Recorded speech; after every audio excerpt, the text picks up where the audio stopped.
as well.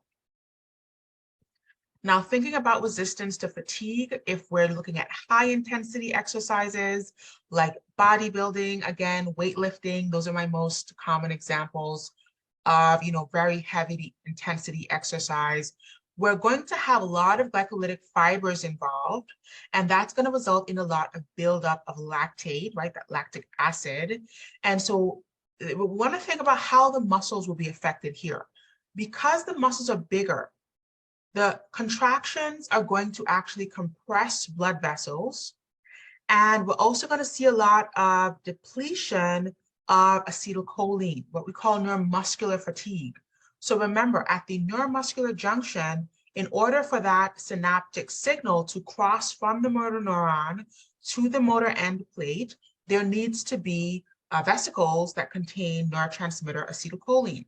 If we have so much powerful contractions happening and for an extended period of time, we're going to deplete the acetylcholine and the vesicles at the neuromuscular junction, and that's one way that we can contribute to fatigue. The other way is the altered enzyme activity. So basically under the lactate or under the lactic acid environment, the glycolytic enzymes that are required for anaerobic glycolysis, they can be altered. Remember earlier on in the course, we said that enzymes are proteins, and proteins can be denatured when they are exposed to certain temperatures or certain acidic pH. So under the environment of lactic acid, we can begin to denature the glycolytic enzymes that are needed for anaerobic glycolysis, and that's another way that we can contribute to fatigue. And then lastly here, the recovery is within minutes to hours. So the good thing or the upside of anaerobic glycolysis and of high intensity exercise is that the recovery is pretty quick. So the fatigue is going to be quick, but the recovery is also going to be quick. So again, think about our bodybuilder. If he's feeling that burn in his muscles, if he puts that weight down, that burn will begin to subside. So the recovery will happen quickly because the lactic acid will clear pretty quickly, and that will sort of resolve that. If we look at low intensity exercise on the other end, that is going to result in fatigue through two ways. One is the depletion of energy reserves. So low intensity exercises will typically require more sustained energy sources, not only with oxygen coming in, but we're going to need glycogen to begin to power, those contractions. So this is why, long distance runners, marathon runners are going to have glycogen-rich meals to kind of keep that power source going. And the other way that fatigue can happen with low intensity exercise is basically that it's going to take a longer time to recover, right? So I'm going back to this marathon runner. After he's ran that marathon, he will not be able to walk probably for another 2 or 3 days, right? It's going to take a much longer period for muscles to recover from low intensity exercises because they are more sustained. They can keep those contractions going for longer. And so there really is a depletion of the energy that's required to power those contractions for such long periods. What we want to think about here is we want to also consider the psychological fatigue. So this comes into play when we think about the psychological component to athletics and to intense exercises. Not only is the amount of glycogen reserves and the lactic acid contributing to fatigue, but there's a psychological component as well.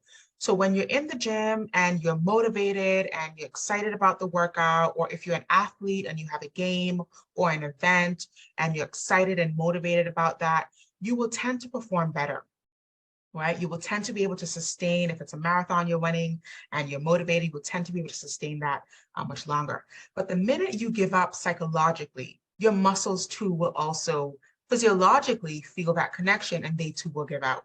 So it's a really interesting phenomenon that psychology plays a really important role in our ability to maintain athletics, to maintain exercise, and to really keep our muscles going, even in the absence of a physiologic conditions, right? Psychology plays a really big part. And this is where that will to win comes in, is that the will or the psychological drive to win is sometimes more effective than even your physiologic state. All right, just to illustrate what fatigue looks like. So if we think about stimulating a muscle and we do so repeatedly, notice that we will have the strength or the force or the tension of those contractions be pretty consistent for a while.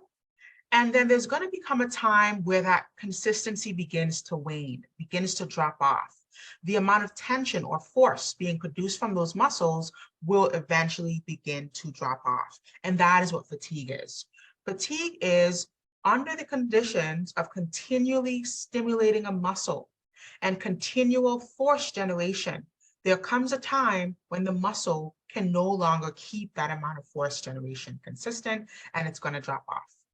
Now, if we think about tetanus, so tetanus is a sustained contraction where there's no relaxation in between.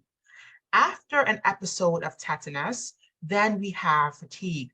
And what that looks like is that even though we allow that muscle to rest, so here's an episode of sustained contraction with no relaxation in between. Here is a period where that muscle is allowed to rest.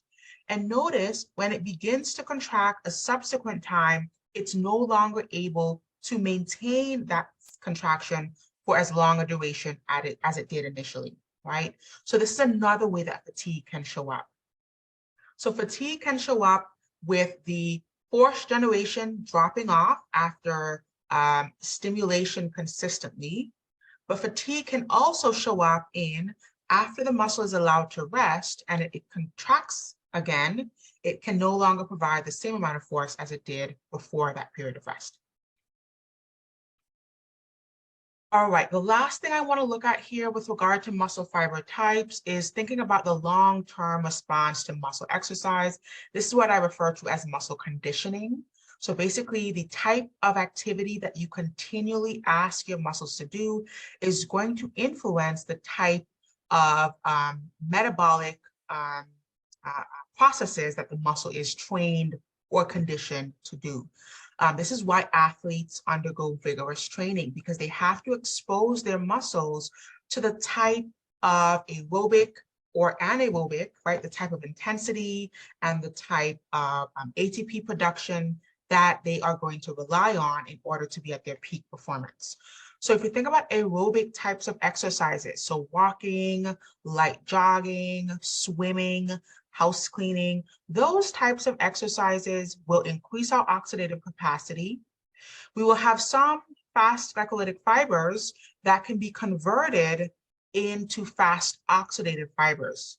So we can never convert the speed of a muscle, okay? But we can convert the source of ATP production. So I can take a fast glycolytic fiber, and I can slowly over time train that fiber to become a fast oxidative fiber. What I can't do is train that fast fiber to be a slow fiber, okay? So I can make it glycolytic to oxidative, but I can't make it fast to slow. The other conditioning is that we can increase the size and number of mitochondria through this aerobic activity. We can decrease the fiber diameter through aerobic activity, and then we can increase the number of capillaries that are surrounding the muscle through this aerobic conditioning. So this is the instance of your long distance runner. He's going to go for long runs to train for that marathon. This is going to help his muscles be more conditioned to rely on oxidative phosphorylation. Okay. High intensity exercise on the other end is your bodybuilder. He's going to do a lot of heavy powerlifting. This is going to train his muscles to rely more on anaerobic glycolysis and a decreased reliance on oxidative phosphorylation. So there's decreased oxidative capacity. We can convert some of the fast oxidative fibers in the other direction. We can convert those oxidative fibers to glycolytic fibers through this type of training and conditioning.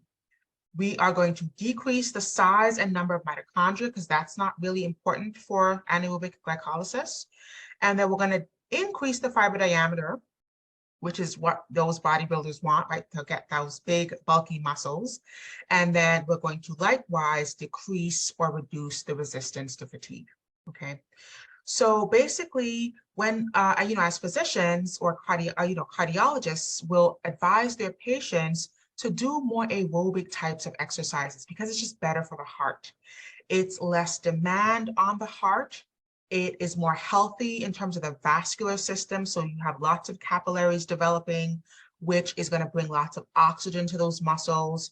And it's just better conditioning for your body in terms of longevity and in terms of the heart, the health of the heart and the vascular system. Bodybuilding and high intensity exercise and conditioning the muscles to be more glycolytic is not the best conditioning for the heart. It puts the heart on a lot of stress and strain, and it requires more of the glycolytic enzymes and glycogen stores, but less capillaries. So the capillaries will diminish. And what that does is it requires more strain on the heart to oxygenate the rest of the body when the decreased capillaries, the capillaries are being decreased throughout the muscles. So physicians typically advise patients to do more aerobic exercises for heart health and to keep, in better vascular or circulatory condition. However, high intensity exercises like bodybuilding is good for fit, keeping your body fit, keeping your joints fit. So it's really a balance of both, to keep in good condition. Now, if we think about disuse atrophy is where when you no longer lose a muscle, you basically lose the myofibrils and the size of the muscle gets smaller. This is seen in instances like muscular dystrophy. There are a few disorders like Beckles or Duchenne's is another muscular dystrophy where the muscles basically atrophy because they lose their innervation. And so the size of the muscle gets smaller and the strength of the muscle gets smaller as well. Okay. Let's look at some checkpoint questions.